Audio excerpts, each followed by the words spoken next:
This story is titled, Returning from Work to an Empty House, I Found Only My Gift iPad on the Table with Her Message.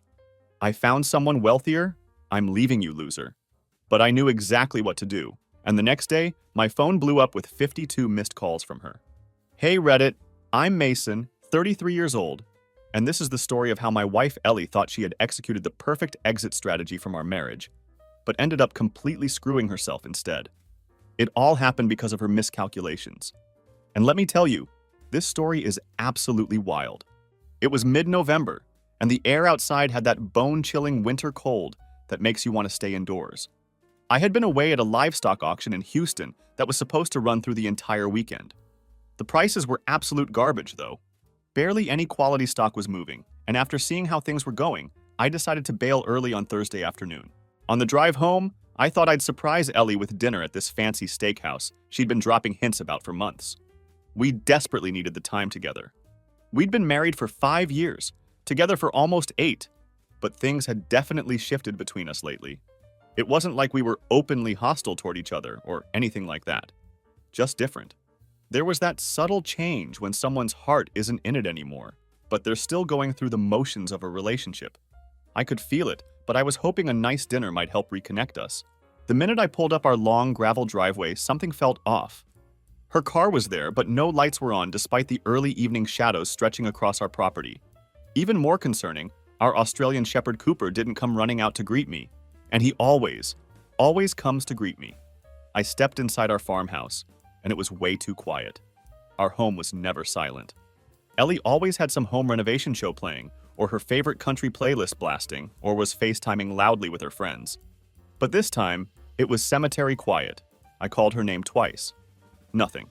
With growing concern, I started walking through our house, a renovated 1890s farmhouse on an 18-acre ranch that we'd bought 3 years ago when land outside the city was still reasonably priced.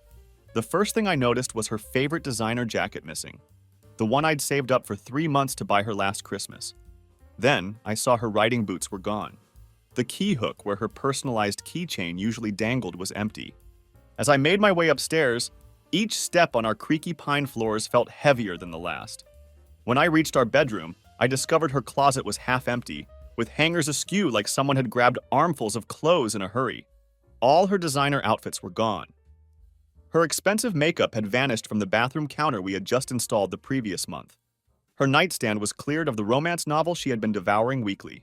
Then I spotted it, a note on our kitchen island written in her perfect cursive handwriting on the personalized stationery her mother had given her. It read, "Found someone who really gets me. He's my soulmate. This boring marriage isn't working anymore. Moved in with him. Lawyer will contact you about divorce stuff." Just like that. 5 years of marriage ended with a hastily scribbled note. No explanation, no apology, nothing but cold dismissal, like I was some random guy she'd met at a bar. The strangest part of this whole situation was that I didn't explode with anger.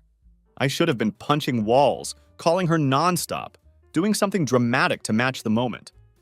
Instead, I sat at our reclaimed wood kitchen table feeling oddly calm. I picked up my phone and called my attorney first, then my older brother Nathan. Deep down, I think I'd been preparing for this moment for months without admitting it to myself. The changes in Ellie had been subtle but consistent. It all started when she befriended Tara, her new co-worker at the real estate office. Tara was the walking definition of a midlife crisis wrapped in Lululemon.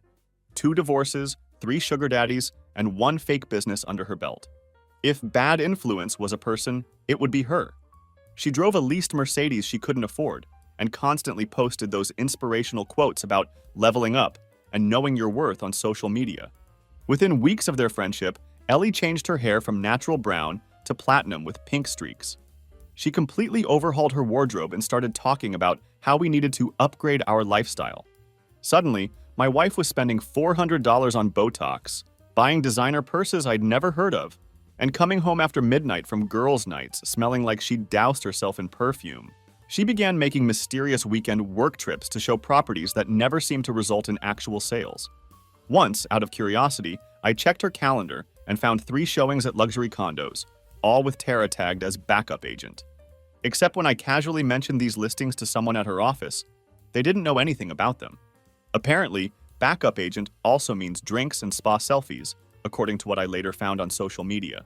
Our intimacy vanished completely. If I tried to kiss her, she'd turn her cheek. Any attempt at romance was met with excuses, headaches, or being tired.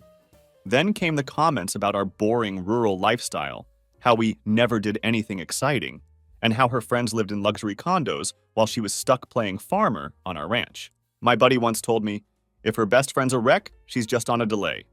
I should have listened. Tara was the warning label, and I completely ignored it.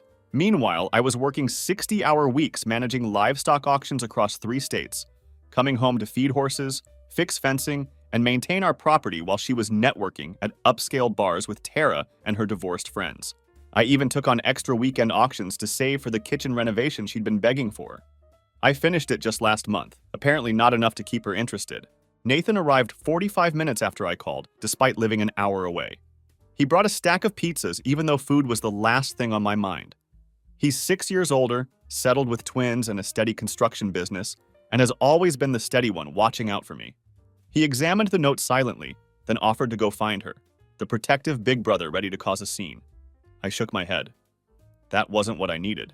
We sat on the wraparound porch talking until nearly midnight, him distracting me with stories about his kid's latest soccer tournament and problems with a subcontractor. When he finally left, promising to return tomorrow, I wandered through our dark house looking at all the photos still hanging on the walls. Hiking in Wyoming, ziplining in Costa Rica for her birthday, standing proudly in front of this house the day we closed on it.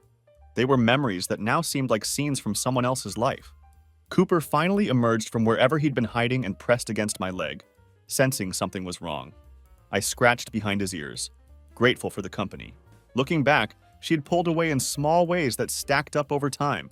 Late nights out, dodging affection with excuses, headaches, exhaustion. I kept reaching for something that wasn't there anymore. Turns out, I was sleeping next to a stranger with a 5-year exit plan, and I never even realized it. My lawyer Greg is this former rodeo champion who rode with my dad back in the 90s. He transitioned to real estate law after a bad fall broke his pelvis. He's the one who helped us purchase our ranch, 18 acres with the renovated farmhouse about 30 minutes outside the city limits.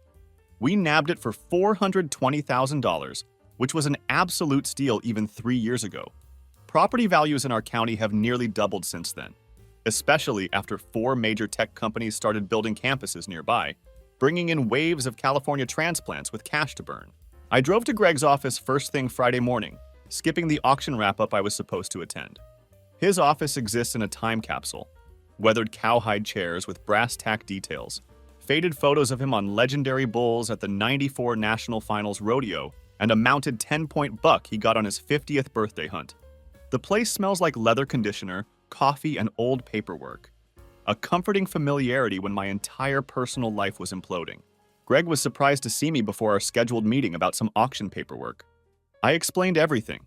The note, the missing clothes, the complete blindside of it all. I told him I needed to protect the ranch at all costs. It was the one thing I wasn't willing to lose in whatever legal battle was coming.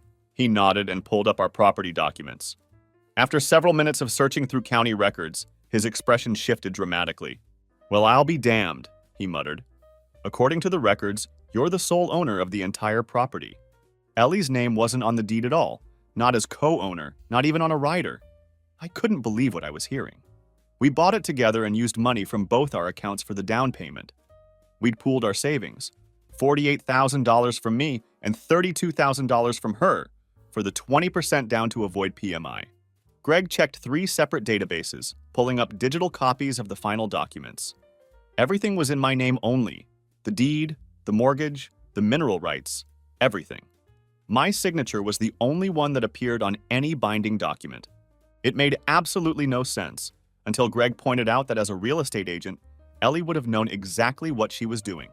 She had guided the paperwork exactly where she wanted it to go. The question was why? She had deliberately kept her name off a valuable asset, which seemed completely counter to her interests. But that wasn't all Greg found. She owned another property in her name only, a lakefront cabin purchased approximately 2 years ago for $195,000. My stomach dropped when I heard this. 2 years ago, we were in the middle of renovating our master bathroom and upgrading the horse stables. We'd been eating microwaved meals for weeks to save money for materials. Where had she gotten that kind of money? And how had she hidden an entire property purchase? According to the records, she paid $145,000 cash with a $50,000 mortgage. The property was purchased through an LLC first, then transferred to her personal ownership 6 months later. A classic move to hide assets. The more Greg dug, the darker the picture became. He found a pattern of systematic transfers from our joint checking account to her personal savings over the past 30 months. The amounts were never large enough to trigger my attention. $200 one week, $350 another, $500 around tax refund time, but totaling approximately $22,300 over time. My livestock commission earnings had been funding her secret escape plan for years. Greg removed his glasses and fixed me with a direct look. He'd handled nearly 500 divorces over his career, and he didn't mince words. "This wasn't impulsive behavior," he said gravely. "These records show someone methodically planning an exit strategy for years. The separate property, the hidden transfers, keeping her name off your assets, this was calculated." I sat there trying to process it all. Ellie had always handled our finances, saying I was too disorganized. I didn't think much of it at the time. I was busy with work and trusted her completely. But now Greg had uncovered consistent transfers from our joint account into hers over a period of 30 months, just a few $100s at a time, barely noticeable in our day-to-day life. Add that to a lakefront cabin she bought under an LLC and later transferred into her name. And it was crystal clear she'd been building her escape fund for years while I worked myself to exhaustion providing for our future together. "What do we do now?" I asked, feeling simultaneously like the world's biggest fool and strangely relieved to finally understand what had been happening behind my back. "Actually nothing," Greg said with a small knowing smile. "We wait. She'll contact you as soon as she consults a lawyer and realizes the ranch is solely in your name. If my guess is right, she's been operating under the assumption you'll have to sell and split the proceeds." Greg's prediction proved spot on. Exactly 48 hours after discovering the note, my phone exploded with activity. Calls, texts, voicemails, all from Ellie, starting precisely at 10:15 Sunday morning. I was out in the east pasture fixing a section of fence that Cooper had discovered was loose enough to squeeze through when the barrage of messages started flooding in. One notification after another, each message more urgent than the last. The first voicemail was all business. She used the same professional tone she used when calling potential buyers about property listings. She simply stated that she needed to discuss the ranch immediately. By the second voicemail, irritation was seeping through her carefully controlled voice about why I wasn't answering her calls. The third had a hint of desperation. We needed to move quickly on selling the ranch before the winter market slowdown. The fourth message accused me of being childish for ignoring her. By the sixth call, her composure had completely dissolved into pleading, saying that we need to talk like adults. The irony of that request from someone who ended a 5-year marriage with a hastily scribbled note wasn't lost on me. I forwarded each message to Greg without responding to Ellie. He texted back immediately. "Perfect strategy. Continue radio silence. She's just realizing she miscalculated badly." Later, around 6:30 that evening, Oliver Winters, Ellie's father, called. Unlike my strained relationship with her mother, who always hinted I wasn't quite successful enough for her daughter, Oliver and I had genuinely bonded. A retired mechanical engineer, he had taught me everything I knew about restoring vintage engines. We'd spent countless weekends in his immaculate garage, working on his prized '67 Chevy C10, while Ellie and her mother went shopping at the upscale outdoor mall. He started the call clearly agitated, saying Ellie was having a complete meltdown, claiming I'd locked her out of her own home and wouldn't discuss settlement terms. I took a deep breath and methodically explained everything. Coming home early, finding the empty closets, the cold note, discovering the hidden lakeside cabin she'd purchased without my knowledge, and the systematic draining of our joint account over years. Complete silence fell on his end as I laid out the facts. When he finally responded, his voice was heavy with disappointment. Apparently, she'd told her parents they had been having problems for months and had mutually decided to separate. She claimed I became verbally abusive when she brought up dividing assets fairly. They'd been letting her stay in their guest room because she told them I threatened to change the locks if she came back. That manipulation made my blood boil, but I kept my tone even. None of that was remotely true. The note I found was the only communication we'd had, I explained. I told him the truth. She left me with a note and no explanation, and the property wasn't even in her name. Unlike Ellie, Oliver was a man of his word. He called back 3 hours later. He had spoken with her directly and showed her the text with a photo of her note I had sent him. She finally admitted what really happened. Oliver told me that he and his wife didn't support how she handled this. "This isn't how we raised her," were his exact words. He exhaled heavily and explained she'd always had her mother's approach to finances. Secretive, always maintaining separate accounts, keeping options open. He said he should have warned me years ago when he saw her insisting on separate bank accounts even after marriage. His wife had pulled similar stunts early in their marriage until he discovered her secret credit cards and threatened divorce if it continued. The parallel explained so much about Ellie's behavior. She'd learned financial deception at home, watching her mother's example. When Oliver asked about my plans going forward, I told him honestly I was still figuring that out, but I definitely wasn't selling the ranch. This place was supposed to be our forever home, and I still wanted that for myself, even if Ellie wasn't part of the picture anymore. "Don't blame you one bit," Oliver replied. Between us, he thought I was getting the better end of this deal. That new fellow she'd taken up with, Matthew something, had come by to pick her up yesterday. Oliver said he drove some leased European sports car he probably couldn't afford and wore more jewelry than Oliver's wife. His old man's intuition told him this guy wasn't in it for the long haul with Ellie. After we hung up, curiosity got me checking social media, something I normally avoided. Tara's Instagram was filled with thinly veiled references to the situation. Photos of her and Ellie at expensive restaurants with captions like "upgrading her life" and "men never know what they had until it's gone." The audacity was stunning, coming from a 38-year-old woman who'd burned through 2 marriages and was rumored to be dating her married boss. Comments from their circle ranged from "preach girl ya" to his loss to "living your best life now." It made me wonder if any of them knew the real story, or if they were all operating on Ellie's victim narrative. I disabled all my social accounts that night and sat on the porch swing with Cooper. He'd been unusually clingy since Ellie left, despite her constantly complaining about his shedding and banishing him to the mudroom whenever her sophisticated friends visited. Dogs have better instincts about people than we give them credit for, yet they love unconditionally anyway. He rested his head on my knee and gazed up with those loyal brown eyes. At least someone in this house had genuine emotions. 3 weeks after finding the note, I was rebuilding the fence in the south pasture when Ellie's car came flying up the driveway, kicking up gravel and dust. She'd finally figured out that the ranch wasn't in her name. I didn't even put down my tools, just kept hammering posts while she stormed across the field toward me. She looked different. Blonde hair freshly highlighted, designer jeans tucked into expensive boots that had definitely never seen actual farm work, chunky jewelry that probably cost more than our monthly mortgage. She was playing the part of the sophisticated city girl who'd outgrown her country husband. "We need to talk about the ranch," she demanded, not even bothering with hello. I just kept working. "Did you hear me? I said we need to discuss selling this place," she continued, her voice rising. "My lawyer says we need to list immediately." I finally looked up. "Nothing to discuss. It's not for sale." Her perfectly made-up face twisted in confusion. "What do you mean it's not for sale? We have to divide our assets." I didn't respond, just pulled another fence post from my truck bed. "Mason, stop being difficult. We both know we need to sell and split the money," she insisted, growing increasingly agitated. "I've already talked to my broker about listing it." I stayed silent for another minute while she got increasingly nervous. Finally, I said, "You should probably check the property records before making plans." Her eyes narrowed. "What are you talking about?" "The ranch isn't in your name. Never was. You made sure of that when we bought it." The confusion on her face was almost comical. "That's not possible. We bought it together," I shrugged. "Deed says different. So does the mortgage. Check for yourself." Her face went through a series of expressions: disbelief, confusion, then dawning horror as she realized I was telling the truth. "But we both paid for the down payment," she stammered. "Yep, and you arranged all the paperwork.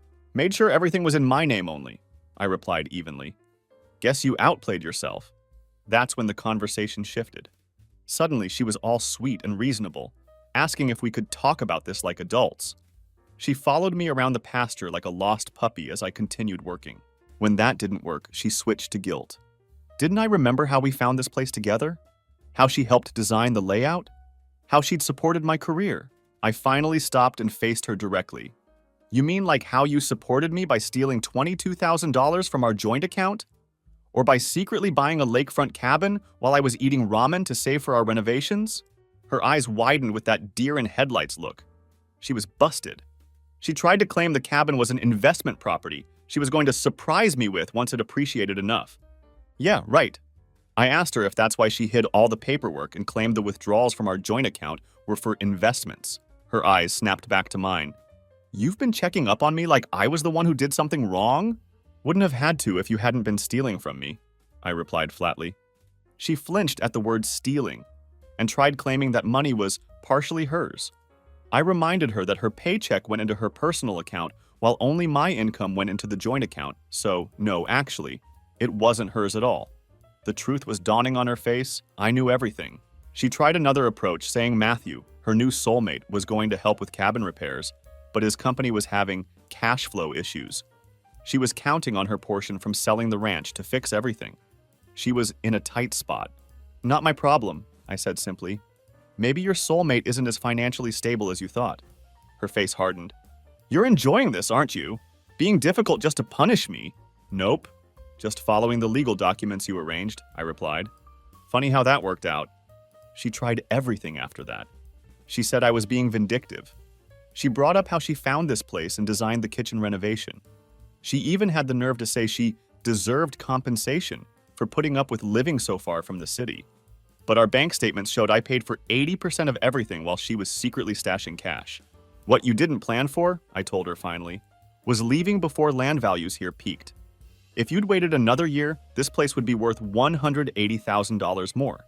Shitty timing on your part. Her face showed the truth of my words. She'd miscalculated. She thought the ranch would be an easy payday in the divorce.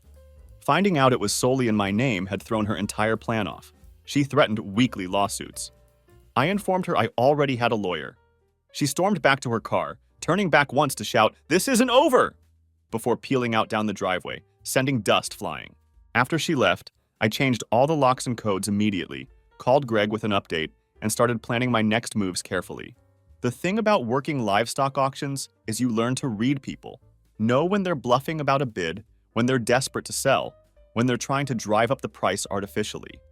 Ellie thought she was being clever, but she was broadcasting her desperation like a neon sign. Greg advised not responding to anything without running it by him first. She'd try to get me to agree to things in writing or make verbal agreements over the phone, but I shouldn't fall for it. I went through our entire house that weekend, documenting everything of value: furniture, appliances, electronics, tools. I took photos and found receipts where I could, anything to establish what was mine before she could try to claim it. I found some interesting things in the process. A hidden shoebox in the back of our closet with jewelry I'd never seen before. A stack of credit card statements in her name with charges at hotels I'd never been to. The evidence of her double life was everywhere once I started looking. The texts from Ellie slowed down, then stopped completely when she realized I wasn't responding. Oliver called again to apologize and let me know they weren't giving her money. She made her bed, he said, sounding tired. Her mother's the same way. Thinks she can always find an easy fix for her problems. Never works out that way. Through mutual friends, I found out her soulmate, Matthew, was this flashy developer who had just finalized his own divorce. The guy was leveraged to the eyeballs on several failing projects. He had started building luxury condos right before the market softened. Their relationship apparently hit the rocks when he realized she wouldn't be bringing any ranch sale money to help fund his next sure-thing investment. 2 weeks after she left, I got formal divorce papers. Interestingly, there was no claim on the ranch, just a request for division of other assets and $3,200 monthly in spousal support due to her significantly lower income. My lawyer laughed at that one. We had records showing she made almost as much as me but had hidden most of it. While sorting through old files in our home office, I found something even more interesting. Her loan application for the cabin listed an income 40% higher than what she reported on our taxes. Tax fraud is no joke. I kept that information in my back pocket just in case. Greg suggested we use it as leverage if needed, but otherwise hold off. Sometimes the best revenge is just letting someone self-destruct, he said. From what you're telling me, she and this developer boyfriend are headed that way with or without your help. Instead of fighting over small stuff, I agreed to let her have the furniture she wanted and even our newer SUV. Greg thought I was being too generous, but I was playing the long game. I wanted the divorce finalized quickly with minimal drama. Fighting over couches and cars would just drag things out. My brother Nathan wasn't convinced when I told him my strategy. He felt like I was letting her win. I explained that I was keeping what mattered: the ranch, my retirement accounts, my tools and equipment. She could have the IKEA furniture and the car with 60,000 miles on it. I'd come out ahead in the end. I kept working, kept taking care of the ranch, kept my head down. I let her think I was just rolling over on the small stuff because I was hurt or trying to take the high road. Meanwhile, I was documenting everything I found about her financial situation: the hidden income, the tax discrepancies, the money she'd siphoned from our joint account. During this time, I also learned more about Matthew through industry connections. His company had overextended on 3 different developments. Banks were calling in loans and contractors were filing liens for unpaid work. The guy was a house of cards waiting to collapse, and Ellie had hitched her wagon to his star right as it was burning out. I also knew from her social media that things between them were rocky. She'd stopped posting those living my best life photos, and Tara's comments had changed from "you deserve happiness, babe" to vague supportive stuff like "hang in there" and "better days ahead." The fantasy was crumbling faster than she'd expected. 4 months later, the divorce was nearly final. I kept the ranch and started making changes. Converted her home office into a workshop where I could restore vintage motorcycle parts. My side business was finally taking off now that I had time to focus on it. The ranch was starting to feel like mine again. I repainted the living room a dark green that she'd always hated, bought a leather couch to replace the uncomfortable modern one she'd insisted on, and let Cooper sleep on the bed. Small changes that made the place feel less like a museum and more like a home. My brother kept trying to set me up with his wife's friends, but I wasn't ready. Instead, I focused on my job as the regional livestock auction manager, rebuilding my savings and reconnecting with buddies I'd neglected during my marriage. I joined this local classic vehicle restoration club that got me out of the house on weekends. I ran into Tara at the grocery store about 5 months after Ellie left. She looked surprised to see me, then uncomfortable.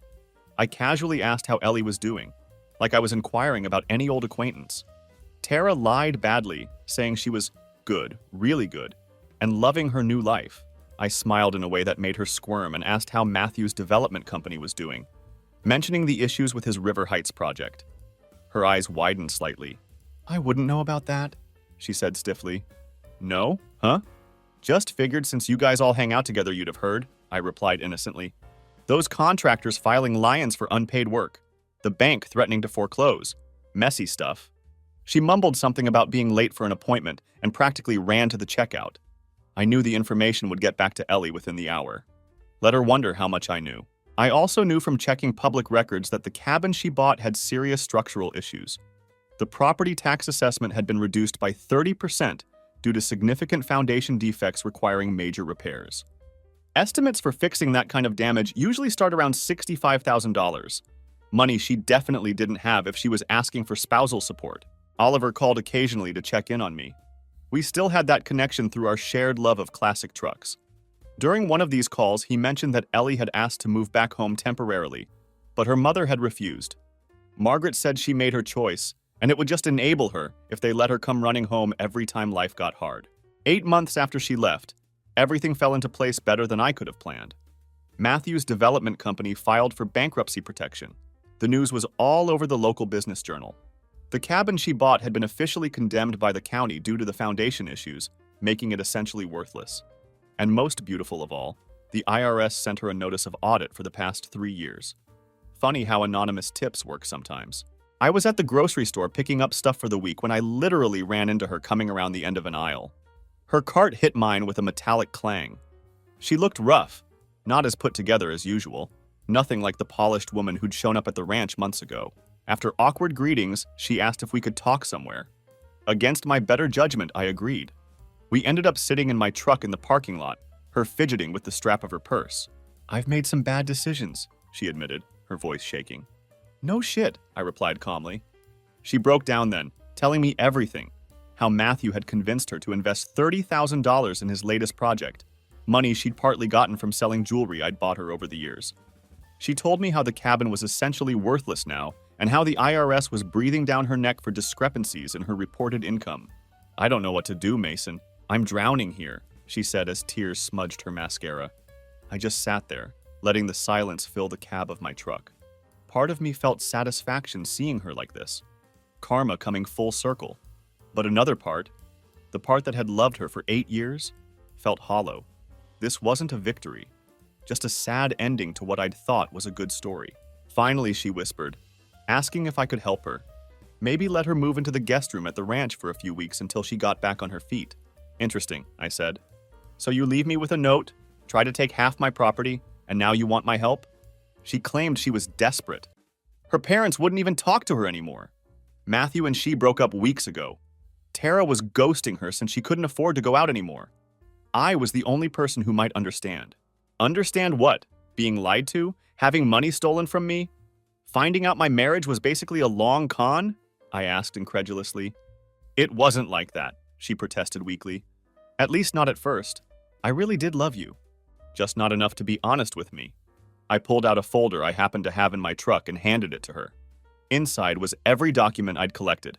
The bank transfers, tax discrepancies, loan applications with different income amounts.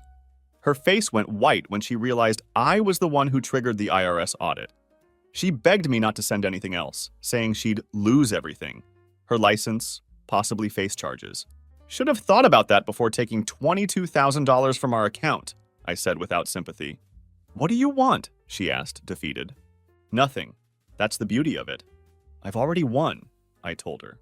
Keep the SUV, I don't care. But if you ever try to come after me or the ranch again, the rest of this goes to the IRS, your broker, and anyone else who might be interested. She admitted she was stupid for throwing away a good life for nothing.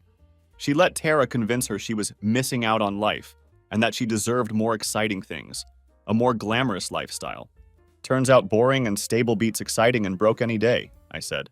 And it only cost you your marriage, career, and reputation to figure that out. Bargain, I added sarcastically. She winced but didn't argue. When she asked if I thought I'd ever forgive her, I thought about it carefully. Honestly, don't know, but it doesn't really matter if I do or don't. We're done either way. She tried asking if I was seeing anyone. I told her it wasn't her business, but no, I was taking time for myself. Smart, she nodded. I should have done that after Brad. Brad was her ex before me. They had broken up just 2 months before we met. I'd always suspected I was the rebound guy, but it hadn't seemed important back then. For what it's worth, she added, the ranch looks good.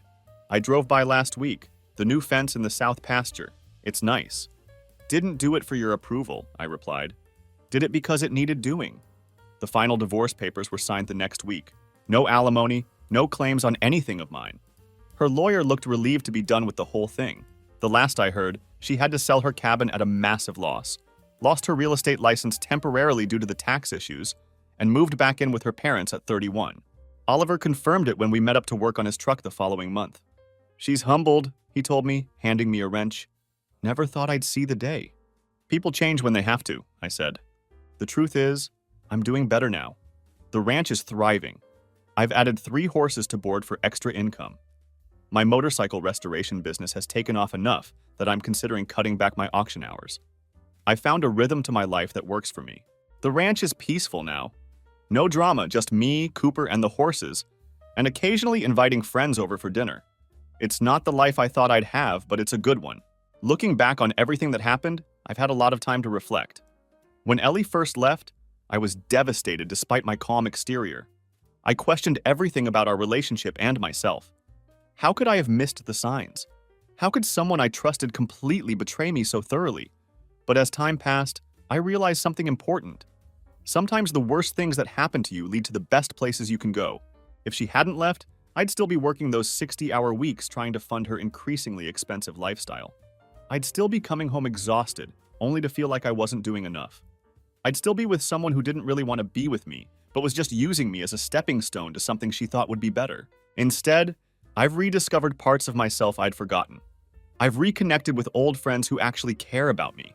I've built a business doing something I love.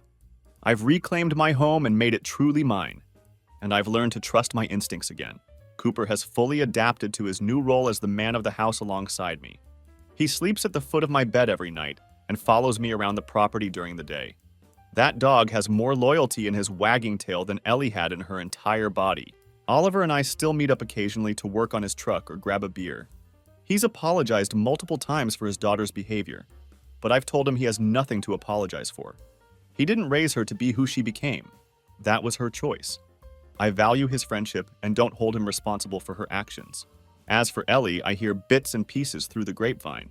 She's still living with her parents, working at a different real estate office with a much lower commission split. According to Oliver, she's dating again, but nothing serious. Her mother is pushing her to find another provider, her exact words.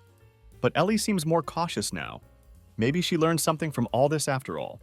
Tara apparently got caught having an affair with her boss, and his wife made sure everyone in their social circle knew about it. She's moved to another state to pursue new opportunities, code for running away from the scandal she created. Their whole social group has fractured, with former friends taking sides and throwing accusations. I'm so glad to be away from that toxic environment. Matthew's bankruptcy proceedings are still ongoing. He's been named in several lawsuits from investors who claim he misrepresented his company's financial situation. Last I heard, he was trying to start yet another development company under his brother's name, since his credit and reputation are shot.